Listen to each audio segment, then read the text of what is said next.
누가복음 9장 18절에서 22절의 본문을 가지고 그리스도 다시 오실 왕이라는 제목으로 말씀을 나누도록 하겠습니다. 자, 본문을 한번 먼저 읽겠습니다. 예수께서 따로 기도하실 때 제자들이 주와 함께 있더니 물어 가라사대 무리가 나를 누구라고 하느냐? 대답하여 가로되 세례 요한이라 하고 더러는 엘리야라 더러는 옛 선지자 중에 하나가 살아났다 하나이다. 예수께서 이르시되 너희는 나를 누구라 하느냐? 베드로가 대답하여 가로되 하나님의 그리스도시니이다 하니 경계하사 이 말을 아무에게도 이르지 말라 명하시고 가라사대 인자가 많은 고난을 받고 장로들과 대제사장들과 서기관들에게 버림받아 죽임을 당하고 제3일에 살아나야 하리라 하시고. 아멘. 18절에 보면은 예수님께서 제자들에게 묻습니다. 제자들에게 묻는데 제자들에게 묻지만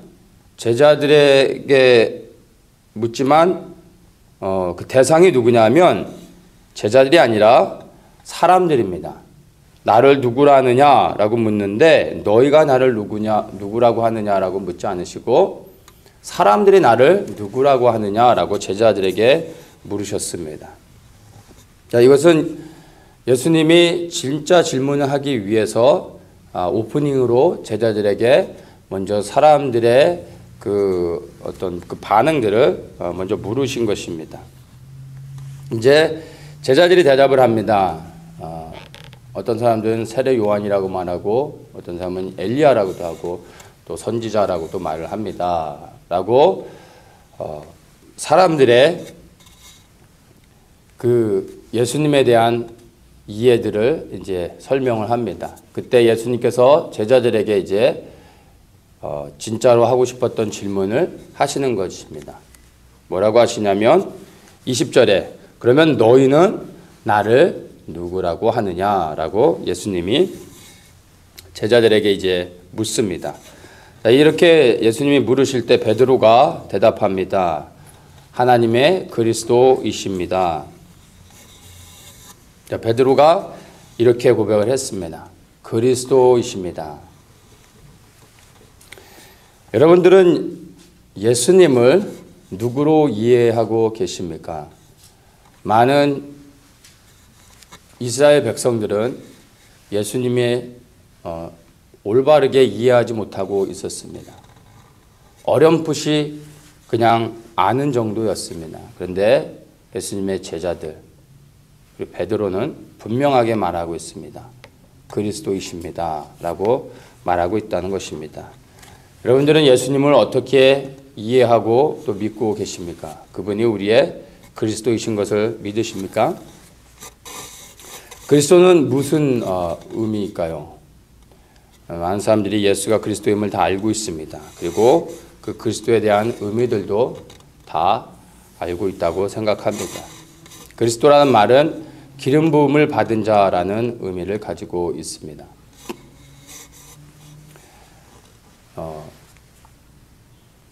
그리스도라는 단어는 헬라어이죠.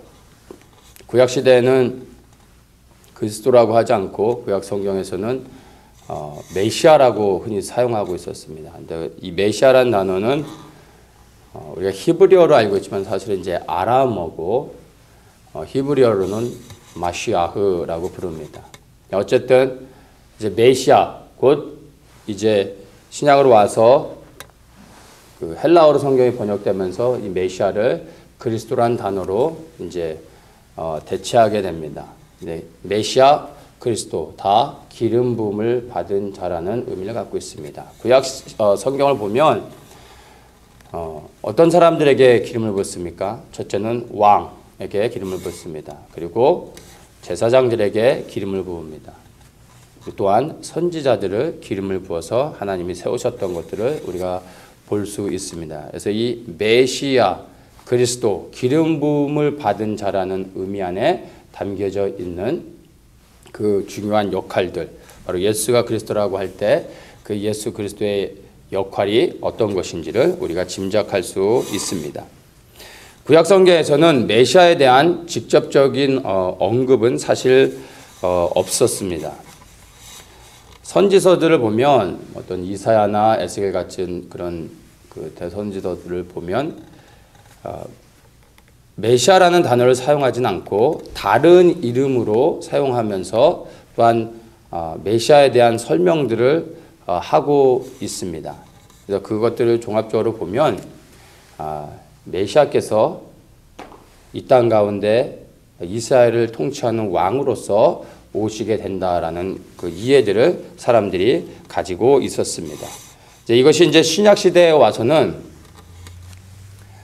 로마의 통치 아래 있었던 어떤 유대적 상황의 그 사회적인 그 환경 가운데서 유대인들이 이제 메시아에 대한 어떤 그 기대를 바로 자신들의 그 억압당하고 있는 이 정치적 상황 가운데서 그들을 구원해줄, 그들을 로마의 통치로부터 해방케 해줄 정치적인 그리고 군사적인 그런 인물로서 메시아를 이해하고 또 기다리고 있었습니다. 그리고 이 메시아가 곧 출현할 것을 간절히 기다리고 있었던 것입니다.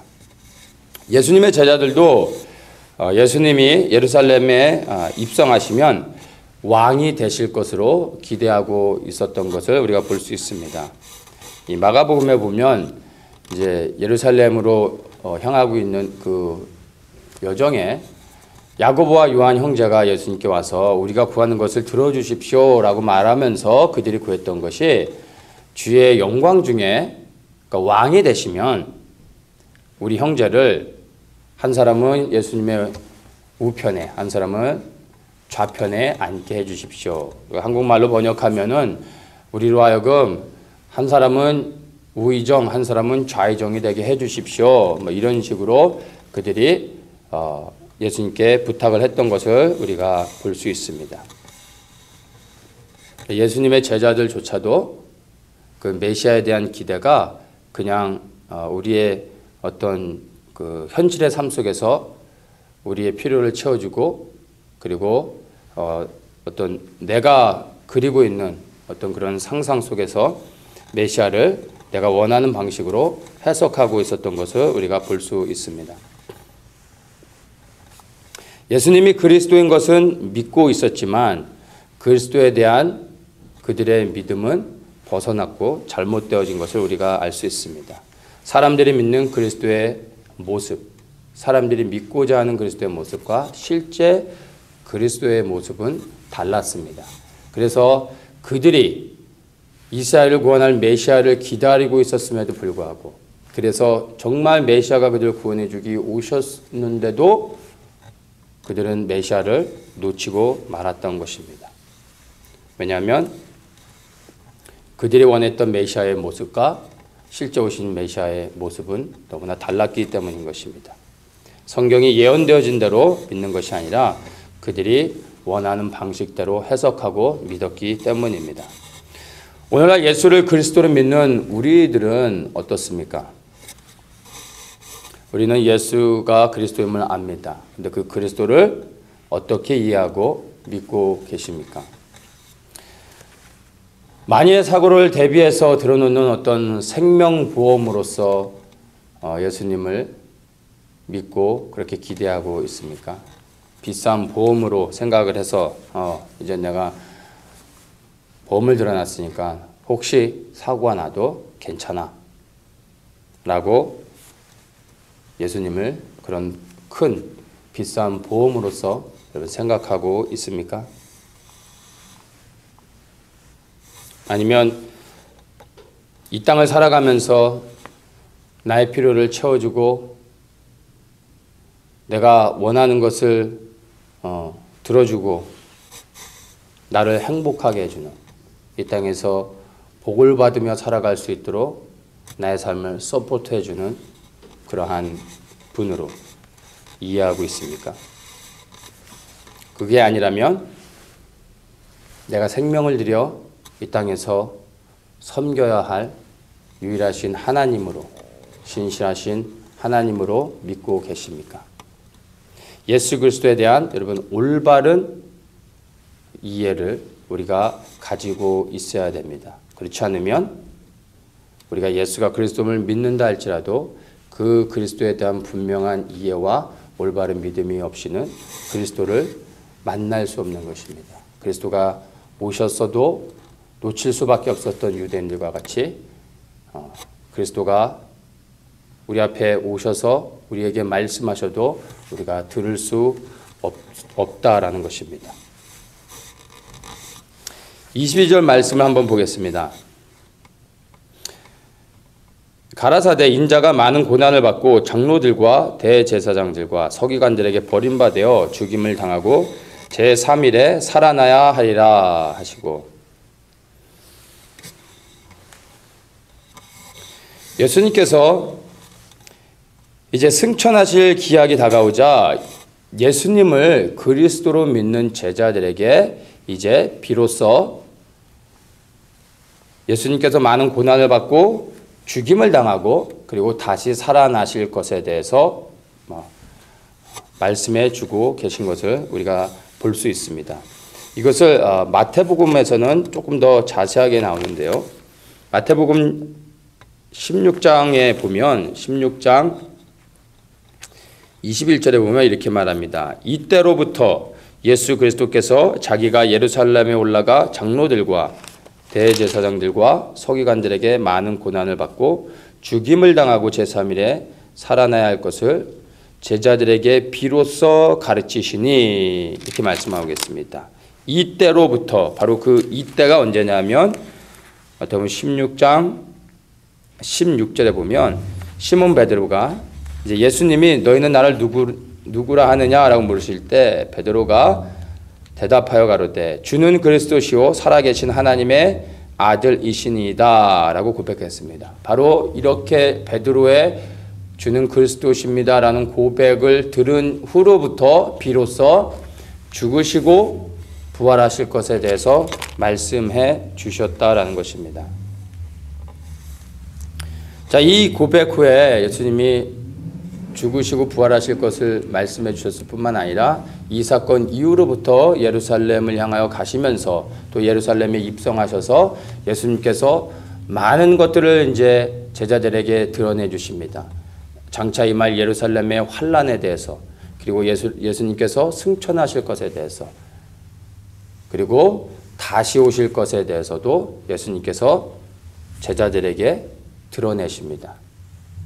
많은 이스라엘 백성들은 예수님이 부활하시고 승천하신 이후에 비로소 진정한 그리스도의 모습을 이제 발견하게 되는 것이고, 제자들에게는 그리스도라는 고백 이후로부터 예수님께서 그 비밀들을 제자들에게 알려주고 계신 것을 볼 수 있습니다.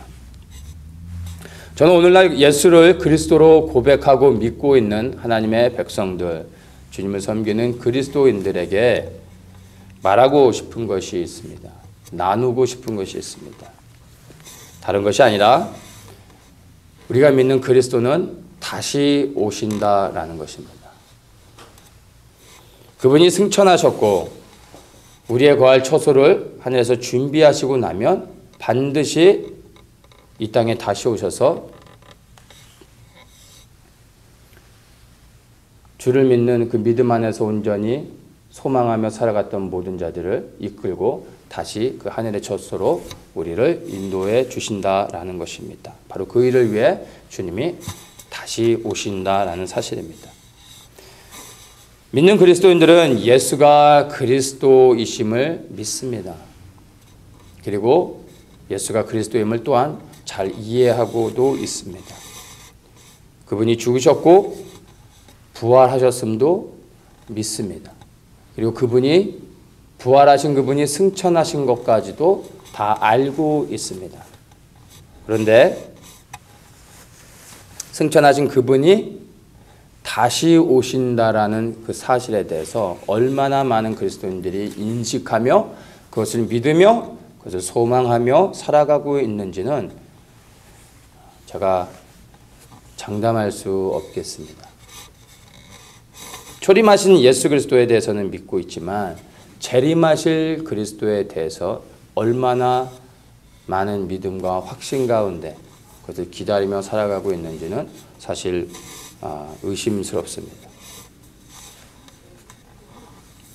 주님께서 제자들에게 직접 인자가 아버지의 영광으로 천사들과 다시 오시겠다라고 말씀해 주셨습니다. 예수님이 직접 말씀하신 것입니다. 또한 천사들을 통해서 예수님이 승천하신 것을 본 제자들에게 너희가 하늘로 올리운 것을 본 그대로 그분께서 다시 그렇게 오실 것이다 라고 천사들도 그것을 확증해 주었습니다. 왜 이렇게 다시 오실 주님을 믿고 그것을 확신하며 그 믿음 안에서 살아가는 것이 중요합니까? 예수가 그리스도임을 알고 믿는다 할지라도 다시 오실 예수 그리스도가 정말로 말씀 그대로 성취되어질 것을 믿지 않고 그래서 기다리지 않고 그냥 그렇게 살아간다면 우리의 구원은 완성되지 않고 이 땅에서 우리의 구원을 온전히 이루지 못하고 놓칠 수 있다라는 것입니다. 주님이 다시 오실 것을 알고 믿는 자들은 죄악 가운데서 그냥 그렇게 살지 않습니다. 주님이 오셔서 심판하신다는 것을 믿지 않고 그리고 그것을 믿지 않기 때문에 회개하지 않고 죄악 가운데서 그냥 그렇게 살아가고 있다라는 것입니다. 세상의 수많은 징조와 사인을 통해서 그리고 성경의 이스라엘에 대한 예언과 메시아의 다시 오실 그 예언들이 성취되는 것을 통해서 주님의 재림이 얼마나 가까워지고 있는지를 분별할 수 있어야 합니다. 주님의 재림이 가까워진 이 시대 가운데서 우리는 이제 예수님이 우리를 구원하기 위해서 죽으신 그런 사랑의 하나님으로서만 믿을 것이 아니라 이제는 그분이 하나님의 영광으로서 이 땅에 오셔서 그때는 알곡과 가라지를 나누는 심판자로서 그리고 온 열방을 통치하는 영광의 왕 통치자로서 천년왕국의 통치자로서 이 땅에 오실 것을 믿어야 한다라는 것입니다. 그렇게 믿는 자들은 다시 오실 그리스도를 두려워하게 되고 왜냐하면 그분이 심판하시기 때문입니다. 그래서 그 두려우신 하나님을 경외하며 섬기며 죄를 떠나 그리고 의 가운데 거룩한 행실로 자신 스스로를 정결케 하며 주님 앞에 온전히 나아가고자 몸부림친다라는 것입니다.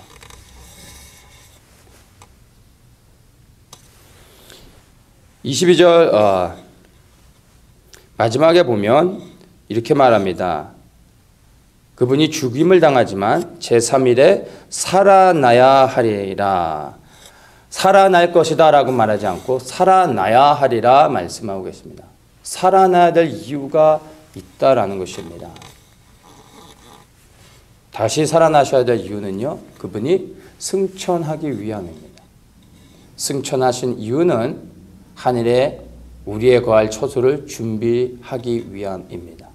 그리고 우리의 거할 처소가 온전히 준비되어지면 그분이 하나님께 속했던 예수가 그리스도를 믿고 그분을 믿는 믿음 안에서 이 땅에서 거룩한 삶으로 살아가는 하나님께 속한 모든 하나님의 백성들을 인도하기 위해 이 땅에 다시 오실 것이라는 이야기입니다. 그리고 그리스도께 속한 모든 자들을 영광스러운 처소로 인도하게 될 것입니다. 이것을 믿고 확신하는 하나님의 사람들은 이 땅의 삶 가운데 연연하지 않고 세상에 사는 먹고 사는 세상의 사람들이 그렇게 살아가는 방식대로 살지 않고 영원한 처소를 소망하고 기다리고 있기 때문에 이 땅에 소망을 두지 않고 주님을 기다리며 살아가게 된다라는 것입니다. 바로 주님이 다시 오신다는 그 재림의 소망 때문에 이 땅의 삶 속에서 결코 실망하거나 좌절하지도 않고, 그리고 이 땅의 삶 가운데서